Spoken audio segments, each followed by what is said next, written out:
Bonsoir. Au sommaire de ce journal, célébration en différé de la journée anti-corruption dans notre pays. Parmi les défis diagnostiqués, l'opérationnalisation de l'Agence nationale de lutte contre la corruption. Et puis l'ouverture à Bruxelles de la 108e session du Conseil des ministres ACP, Afrique, Caraïbes, Pacifique. La délégation guinéenne y est conduite par la ministre de la Coopération et de l'Intégration africaine. Enfin, l'école primaire de Matamblido 2, entièrement rénovée et agrandie pour recevoir plus d'élèves et d'enseignants. Un geste du Rotary Club de Conakry avec un financement de l'ambassade du Japon. C'est tout pour les titres. Bonsoir et bienvenue si vous nous rejoignez. Notre pays est en deuil. Le président de la République a perdu sa sœur aînée, Madame Dabo Adja Diaba-Condé. Elle a été rappelée à Dieu hier jeudi des suites de maladie. Professeur Alpha Condé s'est rendu ce matin à l'hôpital sino-guinéen de Kipé pour assister à la levée du corps de la défunte Ibrahima Keita. Madame Dabo Adja Diaba-Condé n'est plus. La sœur aînée du chef de l'État a tiré sa révérence hier jeudi ici à Conakry des suites de maladie. Le chef de l'État est venu rendre un dernier hommage à sa sœur aînée. Déjà, la première dame était sur place. Ils étaient là aussi, membres du gouvernement, députés, parents, amis et proches collaborateurs du président de la République pour rendre un dernier hommage à Madame Dabo Adja Diaba-Condé. La levée du corps de la défunte a eu lieu à l'hôpital de l'amitié sino-guinéenne à 10h ce vendredi en présence d'une foule nombreuse. Au nom de la famille Dabo, Elhadji Sanusi Dabo, après avoir remercié la famille Condé et le gouvernement, a rendu grâce à Dieu, lui qui donne et qui reprend.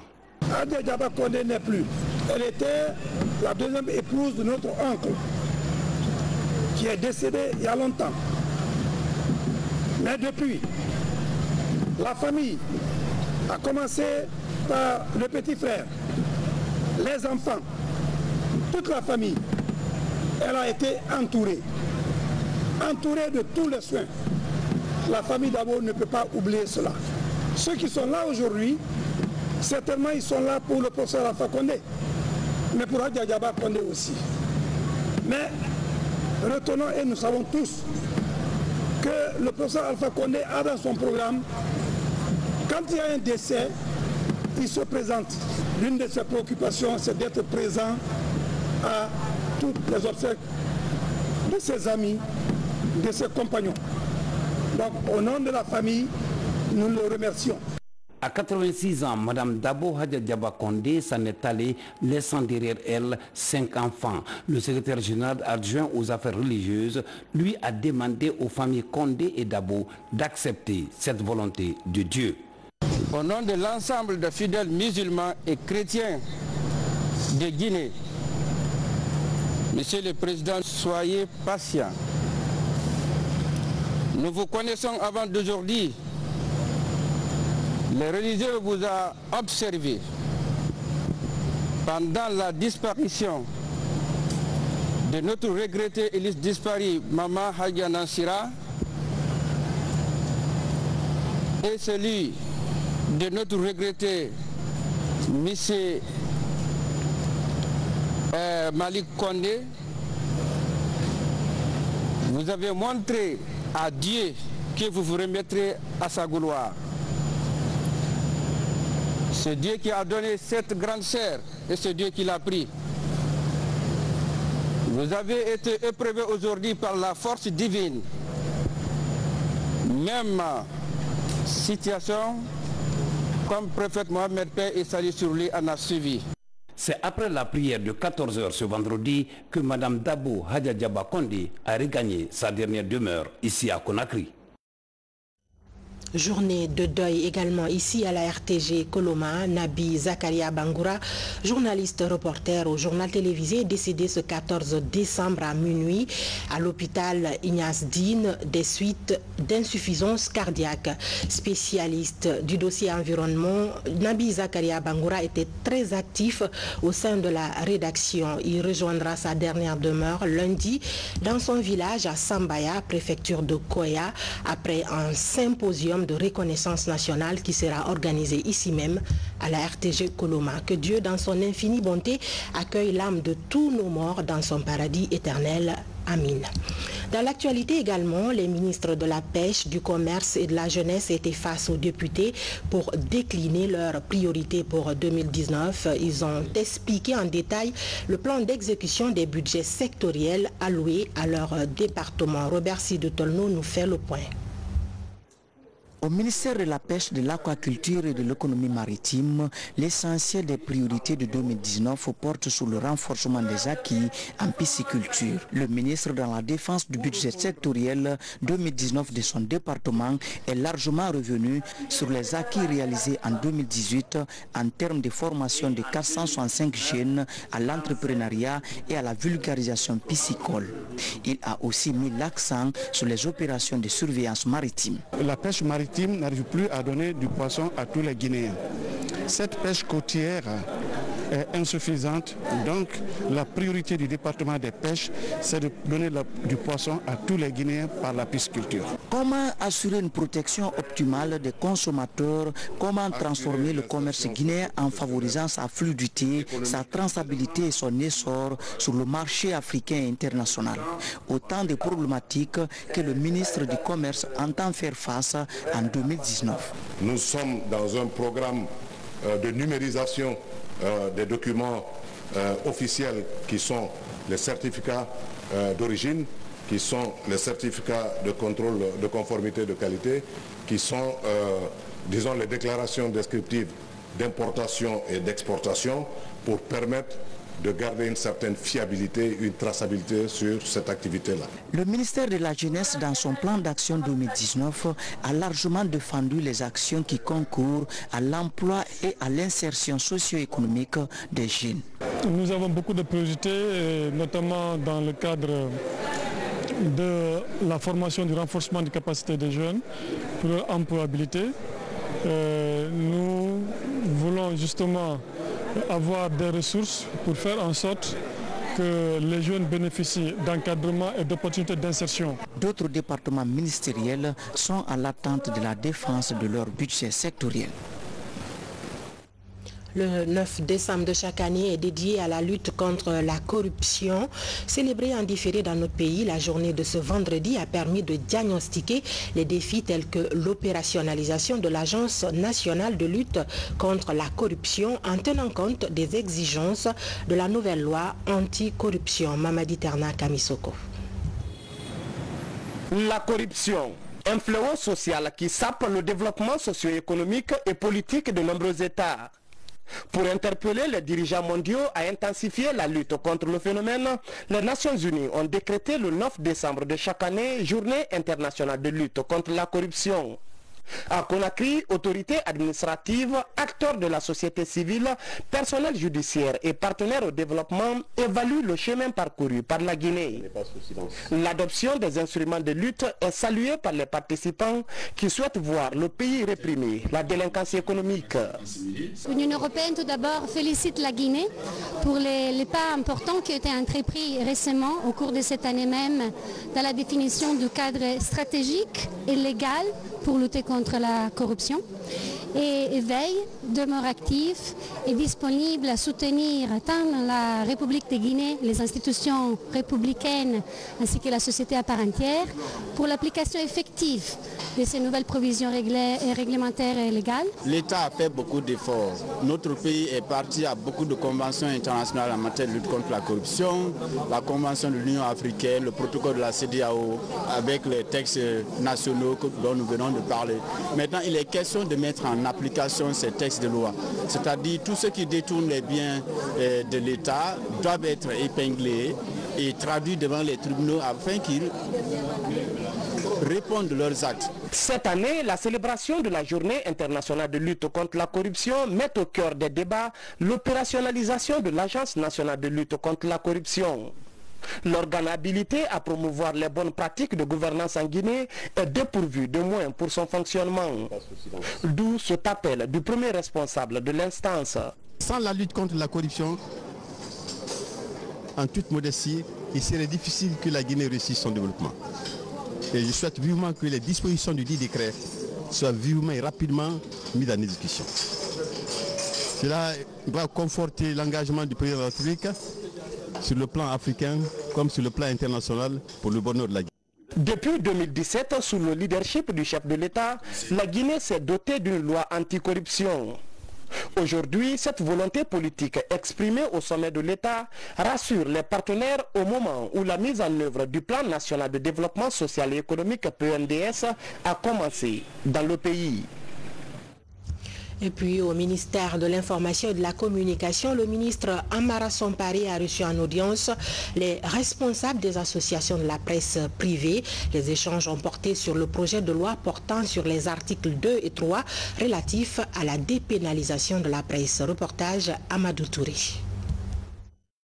Le ministre de l'Information et de la Communication était récemment face aux députés pour défendre le budget de son département exercice 2019.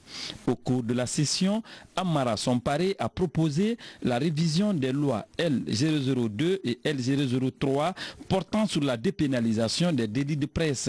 Une initiative qui suscite actuellement plusieurs interprétations dans les milieux de presse.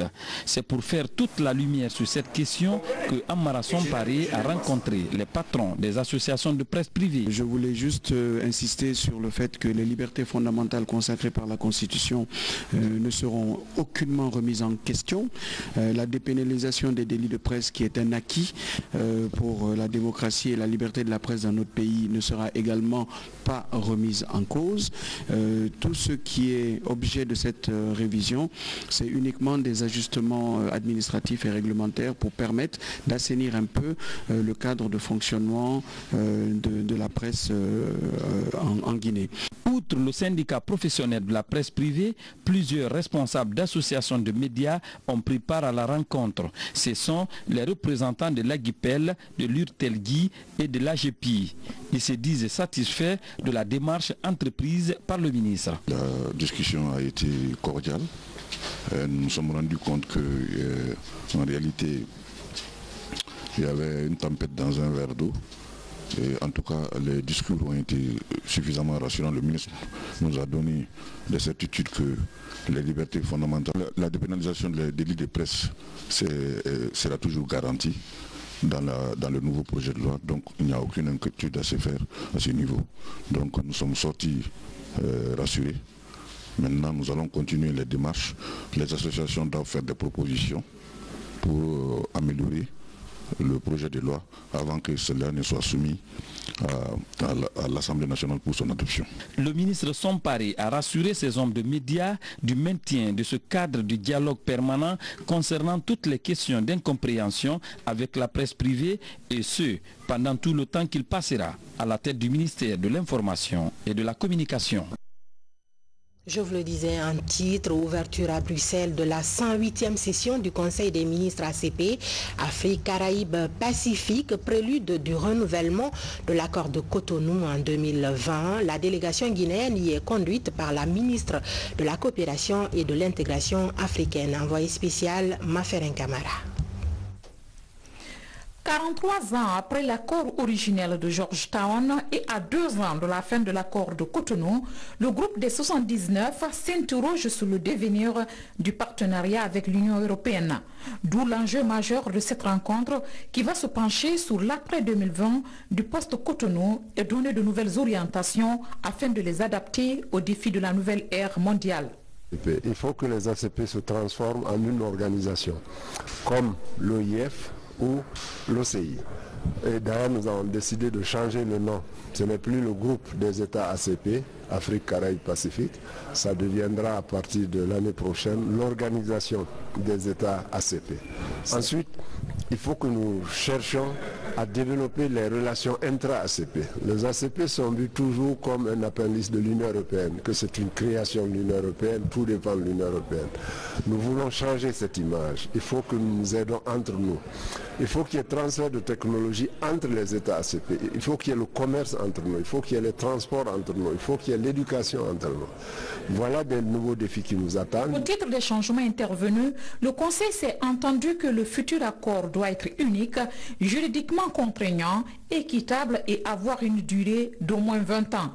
Pour la coopération administrative en matière douanière, sur les 79 États, seuls 14 pays dont la Guinée ont signé les instruments relatifs à l'engagement commun du groupe.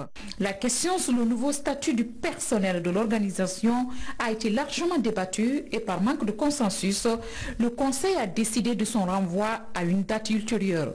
Aujourd'hui, les ACP se trouvent à la croisée des chemins. La Guinée, qui est membre fondateur de l'organisation, compte pleinement jouer son rôle dans les instances de décision. Ma présence ici est importante. D'une part, pour représenter la voix de la Guinée après le travail remarquable que fait l'ambassadeur au niveau du comité des ambassadeurs, pour nous assurer que toutes les préoccupations et véritablement la vision du président, professeur Alpha Condé, soient prises en compte dans cette nouvelle stratégie. Et ce qui me rend fier en plus, c'est que la vision du président et qui a été supportée, comment on l'appelle, par le ministre des Affaires étrangères, également, c'est que les ACP restent unis. Les ACP, ça représente une somme importante de stratégie politique, de stratégie économique, intellectuelle, qui peut nous permettre d'être une force qui compte à l'horizon 2030 et après l'horizon 2030. Autre question pertinente évoquée par le Conseil est le volet relatif à la coopération sur le financement du développement, particulièrement le cadre financier post-Cotonou et la budgétisation éventuelle du FED. À propos, le Conseil des ministres a réaffirmé sa position concernant le maintien du FED comme un acquis important du partenariat ACP-Union européenne. À noter qu'à marge de ces travaux, la ministre guinéenne de la coopération et de l'intégration a procédé à la signature d'une convention de financement dans les domaines agricoles et sanitaires, notamment la santé reproductive. L'enveloppe s'élève à 45 millions d'euros. Nous y reviendrons dans nos prochaines éditions d'information. Parlons à présent de l'utilisation des données statistiques en lien avec le suivi et évaluation du PNDES et les ODD. C'est une initiative de l'Institut national de la statistique pour optimiser l'utilisation des statistiques par les décideurs. Memouna Bella Diallo, Aboubakar Diaby. Le ministère du Plan et du Développement économique, à travers l'Institut national de la statistique, compte relever le défi de la formation. Les membres des institutions républicaines sont formés à l'utilisation des données statistiques. Le but est d'améliorer la prise de décision et la communication des résultats du développement en lien avec le PNDS et les ODD, Objectifs de développement durable. Quand nous publions les indicateurs de pauvreté, il faut qu'ils comprennent comment on a collecté les données et comment on a calculé ce taux de pauvreté, par exemple. Quand nous publions les informations sur l'inflation, il faut qu'ils comprennent que cette inflation-là, qui mesure la variation du niveau général des prix, en un moment donné, tous les instruments, tous les indicateurs qu'on prend pour l'évaluation de la politique publique et qui sont produits par le système statistique national, qu'est-ce qui est derrière ça et quelle est la méthodologie? Pendant la rencontre, la méthodologie d'élaboration des principales opérations statistiques réalisées ou en cours de réalisation a été présentée par l'INS. Les contraintes et les défis à relever au niveau du système statistique sont également soulignés. Ceci pour la cohérence des chiffres collectés et calculés. Moi, je sors très outillé par les différents travaux, les différentes actions menées par l'Institut, mais aussi que l'effort qui doit être fait pour accompagner cet institut-là, pour qu'il arrive à réaliser ces activités qui sont tellement importantes pour la République qu'aucune prévision, bien entendu, ne peut être faite si ce n'est que sur la base des données statistiques fournies par l'Institut national des statistiques. À travers cette rencontre, l'Institut national de la statistique entend contribuer à la qualification des institutions de la République pour une meilleure lecture des données statistiques. Éducation avec cette bonne nouvelle pour les populations de Matam Lido 2.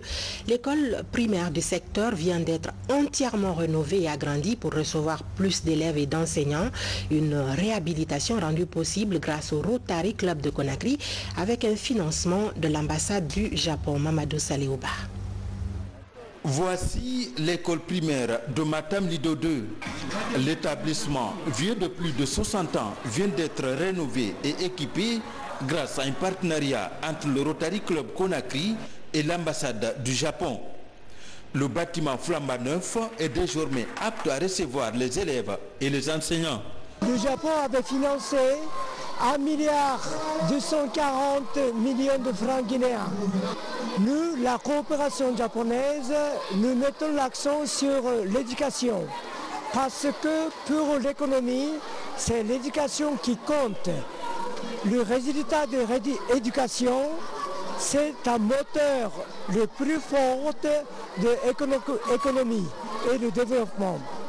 C'est pourquoi l'ambassade du Japon donne la priorité aux projets soumis dans le domaine de l'éducation. Vraiment, quand nous avons visité l'école, nous avons été sensibles à la détresse des enseignants et des élèves. Et nous avons décidé de monter un projet, de chercher un bailleur. On s'est tourné vers l'ambassade du Japon qui, avec la grâce de Dieu, a accepté de nous accompagner. L'établissement de 6 salles de classe est doté d'une direction, des latrines avec une adduction d'eau, le tout dans une cour entièrement réhabilitée. Les enfants de ce quartier populaire de la commune de Matam vont désormais étudier dans le confort. C'est une immense joie pour nous d'avoir un plus aujourd'hui dans notre commune. C'est une école qui aujourd'hui est prête à recevoir ses jeunes élèves, ses enseignants dans un environnement sain. Dans un environnement sain, quand on sait que l'infrastructure scolaire est l'un des piliers, n'est-ce pas, du système éducatif. Je m'engage fermement en tant que premier responsable de cette école à préserver jalousement cet acquis. L'éducation est désormais un axe phare de coopération entre la Guinée et le Japon. Le pays du soleil levant a financé la construction et la rénovation de plus de 1000 salles de classe ces dernières années à travers le pays. Puisqu'on parle d'humanitaire, la Croix-Rouge guinéenne est en retraite à Kissidougou.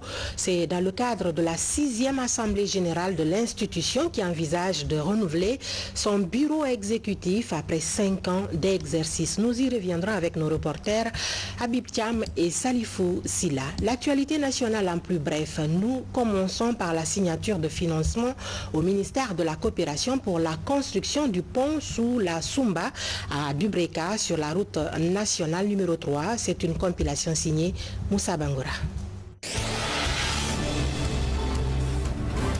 Plus de 600 millions de francs guinéens pour le projet de construction du pont de la Sumba à Dubreka sur la nationale numéro 3. La signature de cet accord de financement s'est déroulée entre le ministre de la Coopération internationale et l'ambassadeur du Japon en Guinée.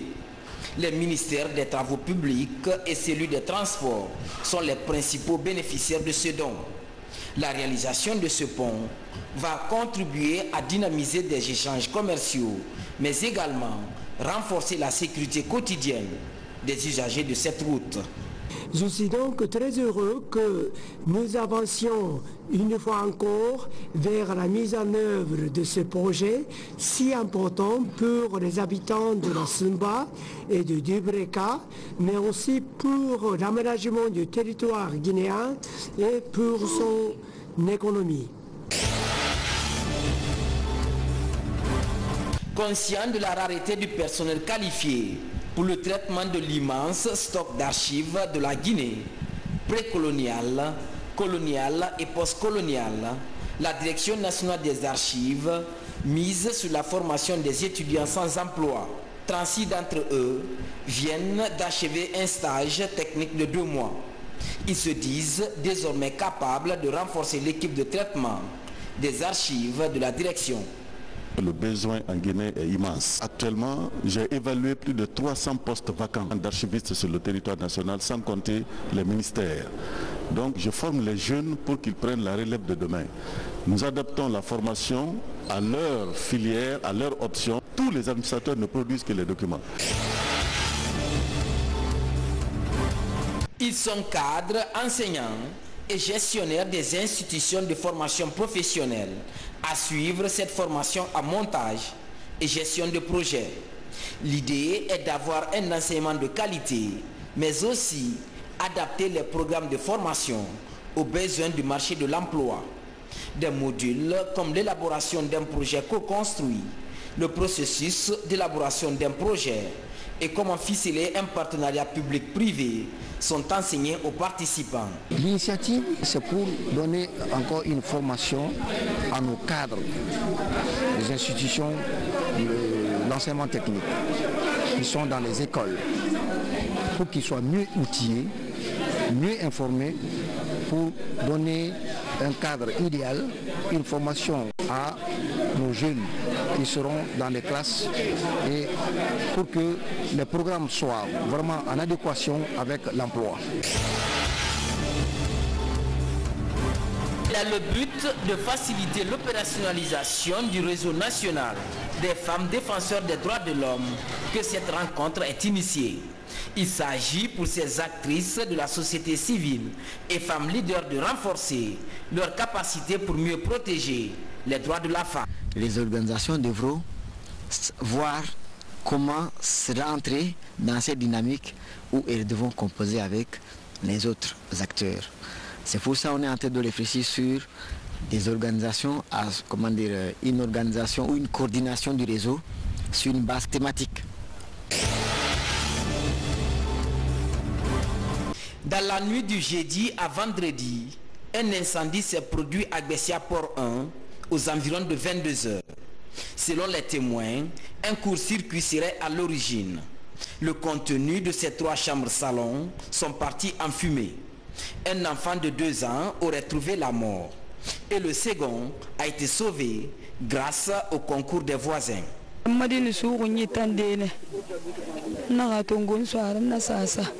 J'avais l'enfant entre mes mains au dehors. Quand il s'est endormi, je l'ai amené dans la chambre. Lorsqu'il y a eu court-circuit, son grand frère m'a appelé. C'est en rentrant pour tenter de le sauver que j'ai eu cette brûlure. J'ai perdu mon enfant et tous mes biens. Je demande de l'aide pour que mes enfants au moins puissent aller à l'école.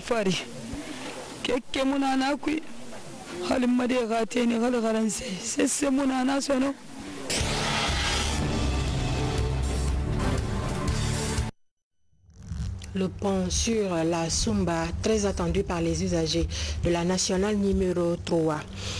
Yop, c'est un nouveau produit de mobile money sur le marché guinéen, une sorte de porte-monnaie électronique avec un double avantage, simple et sécurisé. Le lancement a eu lieu hier à Conakry devant de nombreux clients de la Société Générale des Banques en Guinée. C'est un publi-reportage signé Yaya Silla.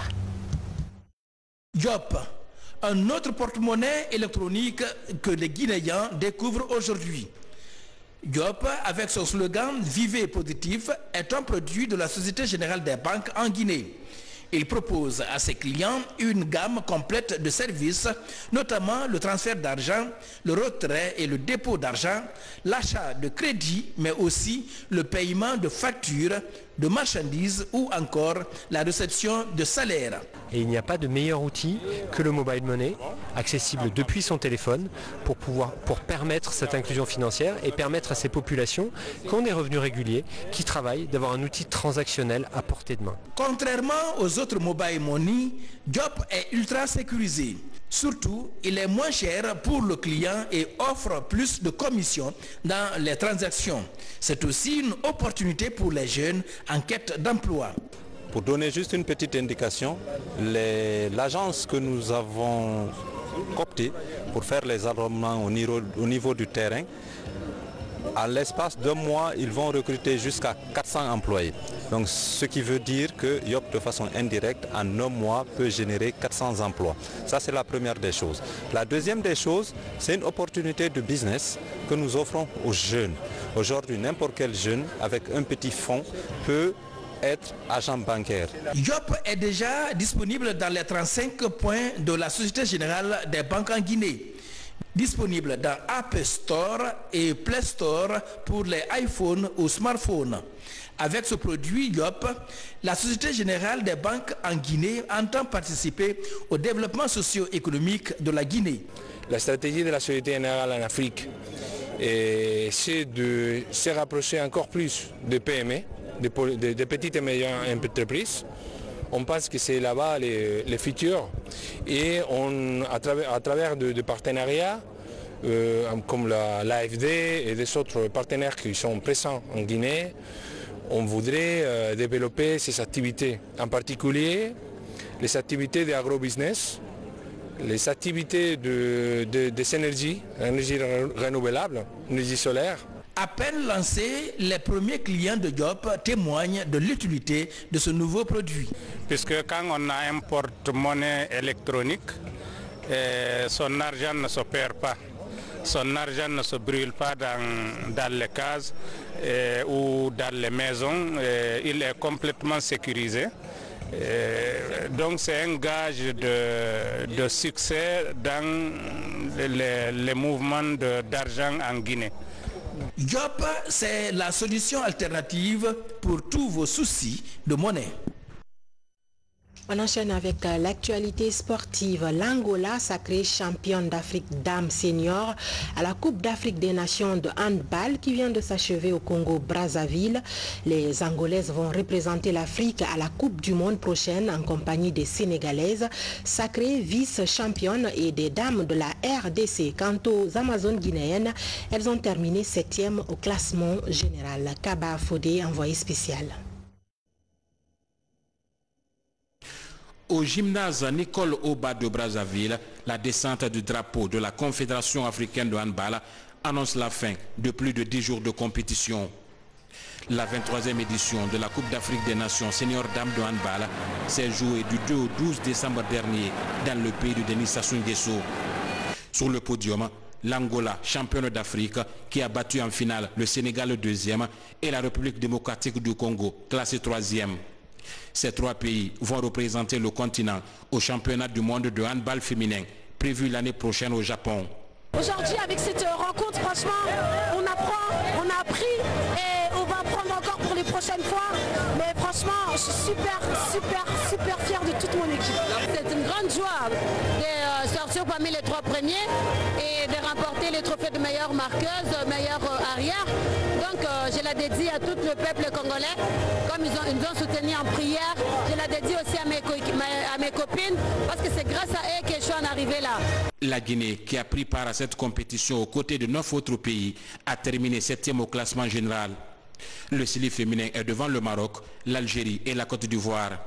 Mais ce résultat ne reflète guère l'expression de la volonté du groupe. Ah oui, forcément, vous demandez à n'importe quelle joueuse, je pense entre finir à la 7e place et à la première place, il y a une différence.